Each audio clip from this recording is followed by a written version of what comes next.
Hi everyone, it's Rita from Miss Rita to the Rescue. How are you? Oh boy, I've started my baking, my Christmas baking, and I'm left every year actually. I'm left with the dilemma of what do I put the cookies in? I don't want to give away my plates.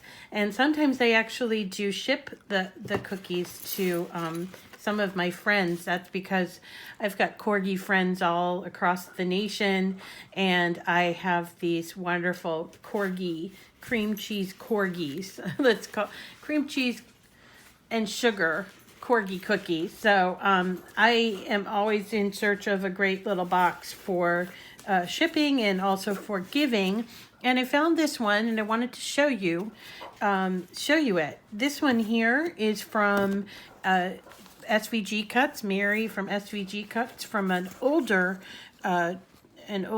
project kit called Christmas Cafe, and there are actually 2 boxes in here, along with a bunch of like K-cup things. But I loved this box, the Snowflake Cookie Box. It is big, okay, but it's not complicated, and I'm going to go through and show you how to do it. There are all kinds of variations that you can make to the theme, including covering up the front or perhaps changing the feature that's there. But today I'm going to just show you how it is put together, the way that she created the box. Also wanted to point out that this particular box has this wonderful paper. It's actually this plaid paper. It comes from this group of from my friends over at Cricut, Flannel and Frost, which is 12 by 12 double-sided paper, which has a couple of really cool plaids in there. You don't have to use Cricut paper, but I do really like it. I'm going to also show you a little secret with a Cricut product that I use to shore up the bottom of these cookie boxes. Okay, so let's begin. The first part that I always do when I make this box is I put together the feature, or the little snowflake in the front. It's just a cutout that you cut out these little bits in glitter cardstock, so we're going to put that aside. We also cut out the, can you see that? Yeah, we cut out the little feature. I call it a feature, like that.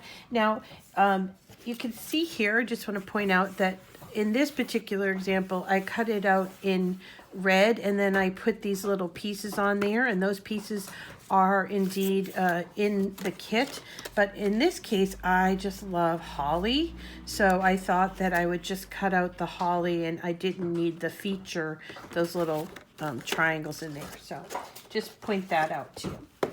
Also, I've cut out this piece of plastic, and people wonder where to get the plastic, and I have a great solution to that. You know those plastic things that go over your mat when you get a new Cricut mat? That's what this is. I save those plastic protective covers, and there's actually a setting in Design Space to cut this. What I would recommend is, and this is a little cheat, but what I would recommend is don't take the cover off of your mat. Put it through and cut this out with the, a brand new mat with the cover, and then you can just peel it off and use it as the inside portion. See that? That kind of gives that see-throughness. You can also use other things like acetate and what have you, but I just figured, why not use what we have, right? So the cover, those are just the feature items, the things that make it kind of like different and special. But this is basically 2 pieces. You got the bottom, you got the top, and so let's put together the bottom first, because it's the simplest one. The bottom cuts out into 4 pieces. They're 2 long and 2 short, and then they're connected at these little, there's like a little cut mark. It's not a cut. It's not even a score. It's just an indication of where you're supposed to put them together. And you put them together, it goes big, small, so that you have the teeth go all around. You see here? This is where that mark is. And it's very cold here today, so my glue is going to hold up. Okay, yeah. So you're going to put those together and line them up at that mark, at each of those, there's 4 marks, obviously. There's 4 of these. So, and while you're doing that, it's important to keep this curve, kind of train the paper to give it that curve. But that's okay if it's kind of a little wobbly. We're going to fix that by doing our insert inside there. Okay, so, and now I'm just going ahead and I'm pushing down all these little teeth marks and just around. These are going to be the little holders, the anchors that are going to hold our insert in place. Okay, so there's our outside edge of the box. Now the bottom of the box, in the original, it only has two pieces. One that is ever so slightly bigger than the other. It's almost indiscernible unless you run your finger around it. And what I also do is, for sturdiness of the box, I cut out with craft paper that is readily available at the Cricut site. I cut out a very sturdy piece of craft paper, just simply because I want the box to feel sturdy, and just having those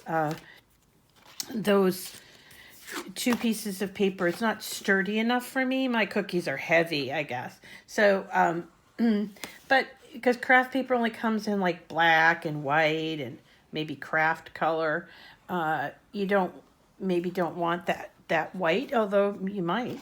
But so what I do is I use this as sort of a sandwich again, and I put the glue all around there, and I'm going to use it and put it on the inside. Make sure that I can show you this. Move. Okay, so I put the glue on the inside. I'm using my fingers spread out to just kind of shape that box, you see? And it does help to make the circle part, or to the sides part, a little rounder. But you might have to kind of work it a little bit. That's okay. So you put that glue on, and I'm spreading it around with my fingers. And while I have that open, or the top open, I should say, I take the smaller of the 2 pieces, and this is going to become my liner piece. Again, it's going to help shore up that inside and make it look pretty and matching the sides and all of that. And again, yeah, I suppose you could use the craft paper for that, but maybe white. Maybe you make the box white. That's how you could probably get around it.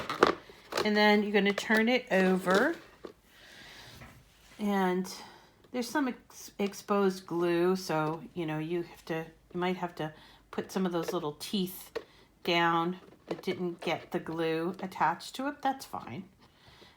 And of course, as I always say, you guys are going to do a much better job, okay, than I am, because I'm trying to be cognizant of your time and not take up too much of it. It's a very busy season, and who wants to be spending a whole lot of time watching videos? Not me. So, and then the ever so slightly bigger bottom is put on. You might have to go back again. You take your time in doing that. You might want to flip it around a couple of times. There you go, right? So there's the bottom. The top is very similar, It's slightly bigger. There are 3 pieces to the top. They all 3 are exactly the same. They're these strips, and they have these little notches here to indicate where they should overlap on the other 2, and you're just going to glue those together.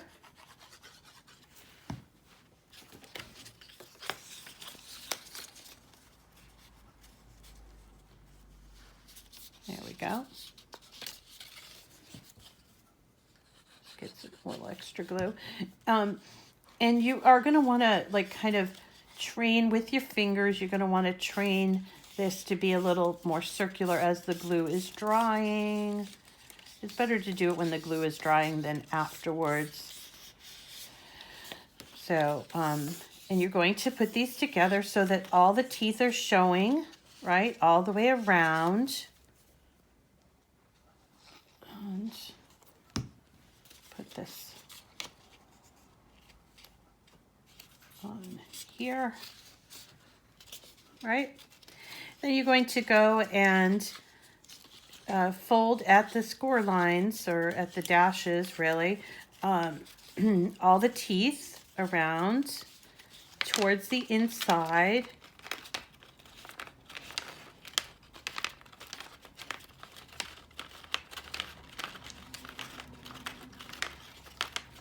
And there we go. And you make a ring, okay? The top consists of the I guess the inside piece consists of 3 pieces. Now, one has these little cutouts here. The only thing the cutouts serve for is just to indicate that that's going to be the inside piece, okay? And then there are 2. They look exactly the same at first glance, but they're actually, one is bigger than the other. So we're going to get to the bigger one, which I think is this one at the top. Okay, so I'm going to put the bigger one aside, and we're going to reserve the liner piece. But first, let's do this. We're going to do just like we did on the bottom. We're going to put glue all around that liner piece, okay? And you know, you don't have to do it this way. If you feel more comfortable with putting the glue on each of the teeth, you could do it that way too. That's up to you. I've done it both ways. You know, this one here is a little bit messier, but it still works. It works both ways, okay? So, and then we're gonna lay that inside piece in. And you got to use your fingers to kind of really get it, all those teeth attached to the inside piece. This is where precision is important, because if you're not precise about where you have got the sides together, you could end up with a little bit of a bump on the inside. That's okay, you know, it's okay, it can happen, but just be aware of that. So then we've got our sort of the base, the skeleton of the front. So we've got a couple more things to do. We're going to take our plastic circle and glue on the inside. Don't glue on the plastic, okay? Because it's not absorbent. And so, and also put your glue just slightly outside of the inside of the star, the cutout of the star. And we put the plastic all around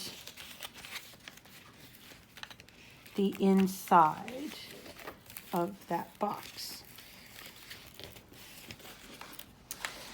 Take our liner piece. That's the smaller of those 2 that looked like the same. We're going to glue that in place as well, because we want the inside of the box to look really good. And let me put it on so I make sure I get it all. Right? We want to not show our work. It's sort of like, you know, if you're a seamstress or even somebody who knits, you want to hide your you know, hide the feature, the parts where you have to join, and where you might see a knot or something like that. So that's what the liner does. It lines it. Okay, so there is our box top. And then we're going to take the bigger, the third piece. Okay, guys, be quiet. Be quiet, be quiet. We take the third piece, and we're going to put it on. And then take our feature, whatever you choose it to be, and you're going to put that on there, and then put the snowflake on top. So let's show you that. You can even put the snowflake on if you want. It doesn't matter when you do which item, okay? It's very cold here this morning, and the corgis are barking as usual, as per usual. Now, here we go. And obviously you're going to be more careful than I am when I do this, because this is just for, you know, the sake of a demonstration. Quiet, quiet. Quiet little corgis. Yeah, I do have a lot of people in the United States that are kind of the same corgi fanatics that I am. And we exchange Christmas cards every year. I usually get dozens of Christmas cards. And I have a few friends that I send some cookies to. This makes a great gift, and I usually send them out like by priority mail inside, if it's perfect, in a priority mail box, because it's kind of low. It also is a pretty big box, so it will hold probably 24 cookies.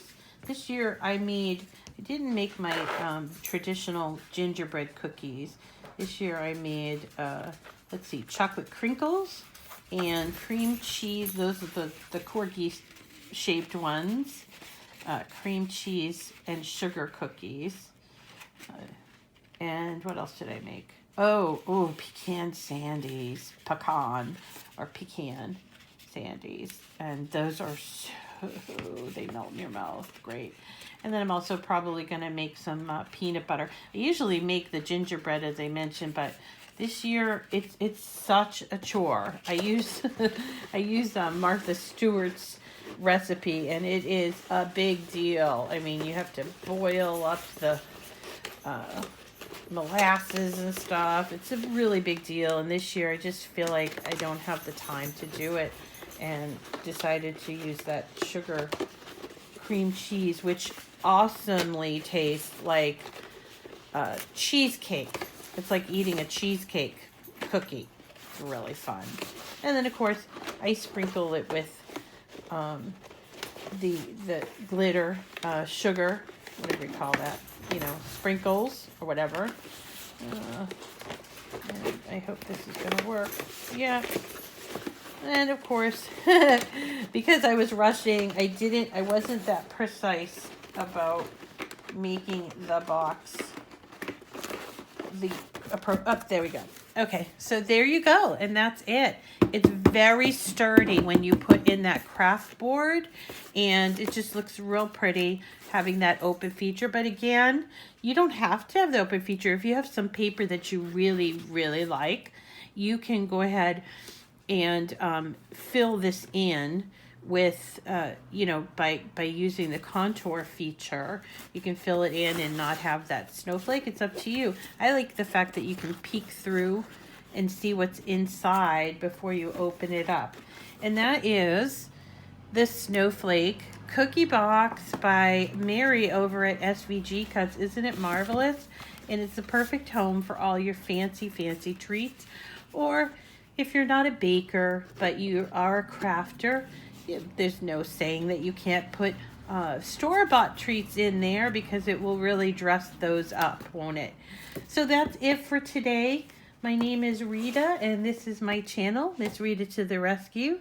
Let's see, what do I have to tell you? We've got more things coming up for before the holiday. I want to do some things, that smaller things like gift tags and little things to put onto your presents, or like little treats that you might want to give to people that you happen to